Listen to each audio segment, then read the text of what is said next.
Mississippi Jacksonville water crisis, right? And it's titled "The Endgame to Jackson's Water Crisis: Black Death." Kind of sounds like an Avenger movie, right? But only, the fact that this is real life, man, and it's war on black people.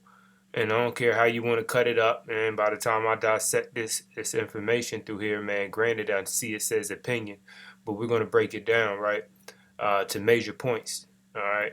Because you got to understand that when you're in a war type scenario, the main thing that you look to do is cut off the supply of resources, right? The distribution to the troops, right?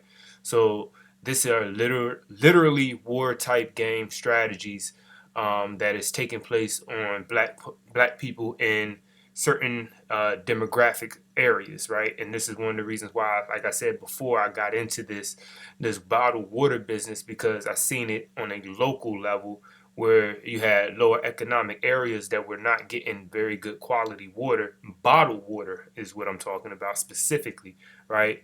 Many of the areas that we grow up in those lower economic areas, they did not serve Fiji or Avion type bottles of water, right? They serve you the really cheap water, and that was on a local level. So now you can understand the politics that behind this on a grander scale. All right, it's always been a war type strategy and scenario throughout the years, right? Because you cannot build an ecosystem, an economy, any type of infrastructure or environment without water. So understand that as we're starting to go into different levels and planes of existence, right? We have to construct a different type of water strategy in order to be able to survive, right, at the end of the day. So now let's break this article down, right? Because um, Ralph Eubanks, put some very, very, important issues that is in here, right? And he talks about the remnants of Jim Crow Mississippi living on in the present. All right, present day Jim Crow.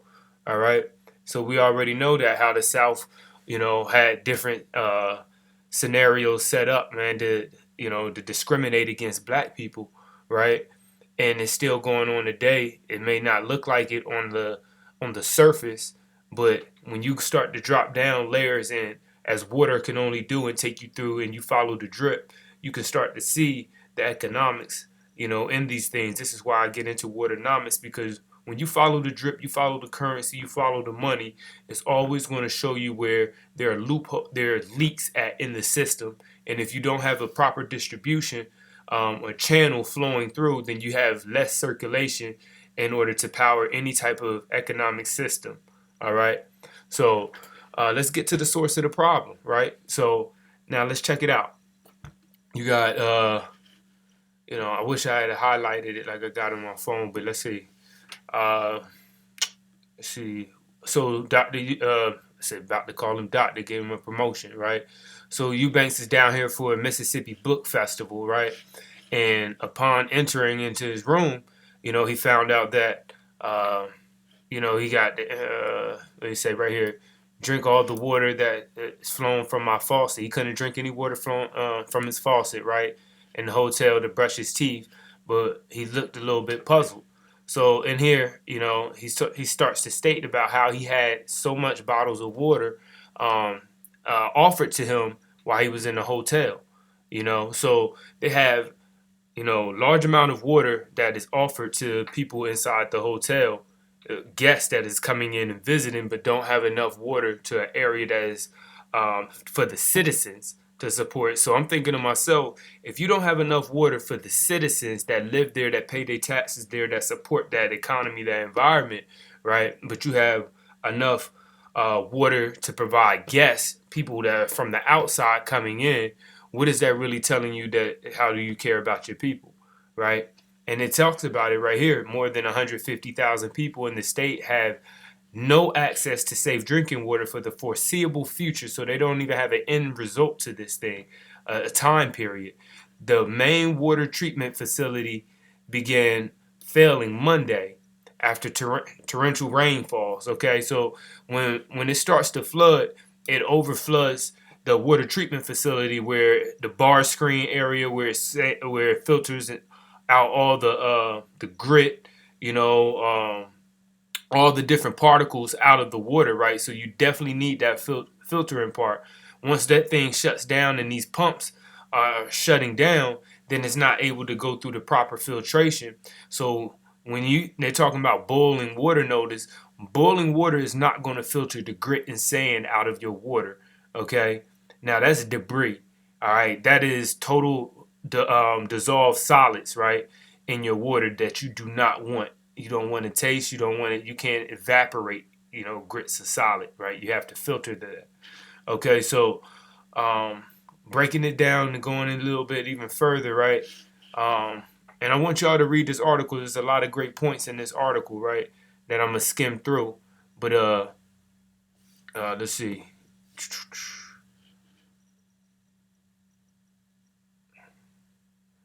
All right, so let's see.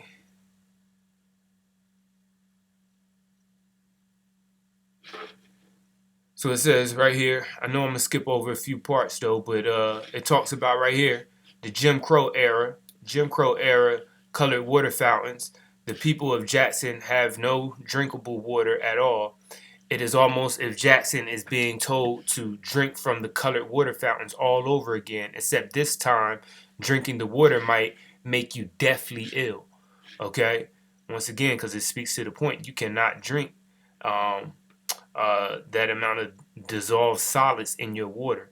Okay, um, the particulars of this moment in Jackson's water crisis involve complexities at the municipal and state level. All right, but it isn't the first time. So this has been going on over and over again. Okay, understandably so, as a number of my fellow writers did of me while they were in Jackson. Okay, so I'm gonna skip through a little bit of this, and it talks about the population. Jackson is a black majority city in Mississippi. Is governed by white Republican supermajority that refuses to invest in Jackson's because of who lives there and who governs it. Okay, so this is why you must take control of your own people. Understand that the same people that enslaved the people is not going to save the people. All right, now this is just a fact. Okay, if you were enslaved by a certain system, that system is not going to be used to save you. You have to create your own system. All right, that's how it works. That's how every other culture, ethnicity, nation actually runs. So for black people, we cannot keep tapping in and asking white folks to allow us to be a part of their system and ask for rights a part of their system when they created and designed their system based off our backs. But we have to let that go and say, we're going to build our own. We're going to aggregate with each other and build our own. Okay? And we're going to do this through Waternomics. Okay?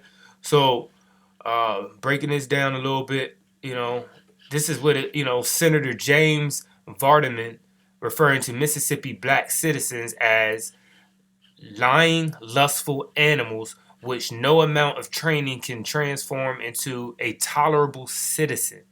Okay? Racism creates a vicious cycle. Understand? Because if you don't stop it, it's going to continue to keep going around, round and round, right? And it's going to affect every different plane of existence as cycles do, okay? If you know that the white power structure believes you are incompetent, how can you trust them to help you fix a problem? It's just what I was saying, the ways they continue to oppress you, all right? So, it says, in suburban whites, many of whom buy into the narrative of incompetence their political leaders have fed them, right, for decades, feel no responsibility to help, right? So why would your oppressor help you, okay? And he's going to breed more of those people to think in that same mindset because they're not in the environment, so they don't share the ideologies and the ideas and the philosophies. They have no concept of gathering those thoughts and understanding you, right? Because they do not stand where you stand at. This is why environment shapes and dictates the nature of the culture, okay? So, it goes on further talking about, how he asked the question, so what's the end game to all of this? I didn't have an answer. When I told this story to a former student, Brittany Brown, who was in the process of retrieving her mother from Jackson because of the water crisis, her answer was also simple. The end game is Black Death. The crisis overwhelmingly harms the black and poor. The state government should take care of its people. But it has ignored this. It done this in Katrina, right? So it's doing it and it done it in Detroit, right? So it's doing it in Mississippi. How many times are we going to constantly continue to keep looking at the same things that are present in our face and not fix anything, you know? So let's go further on and keep breaking down this article, right? David Blunt, along with four senators, has called for a special legislative session, noting that if it was time for the state to use a portion of its more than $2.5 billion in surplus funds to help fix Jackson's water system. Now, do you think they did that, or they're going to do that? There is a precedence for this. Uh, a precedent for this, since, as Blunt has pointed out, the legislator sent money to Rankin County in suburban Jackson to build a new sewer plant and has spent hundreds of millions of dollars on regional utilities on the Gulf Coast and DeSoto County in the Mississippi suburbs outside of Memphis. Okay, but these are all white majority municipalities.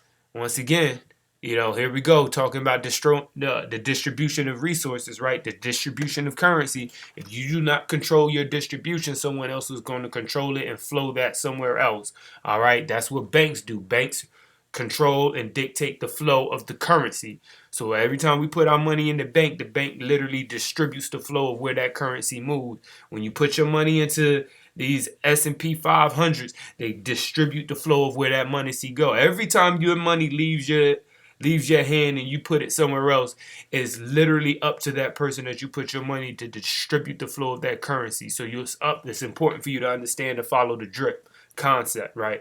So, this is what this article is. You should definitely read this article, right? Because this article gives a lot of information. Once again, I broke it down. I think quite simple, right? But it's on CNN, okay? The end game to Jackson's water crisis, Black Death. All right. Peace and love. Stay balanced. The fight continues inside the body and out. It's the Alkaline Man.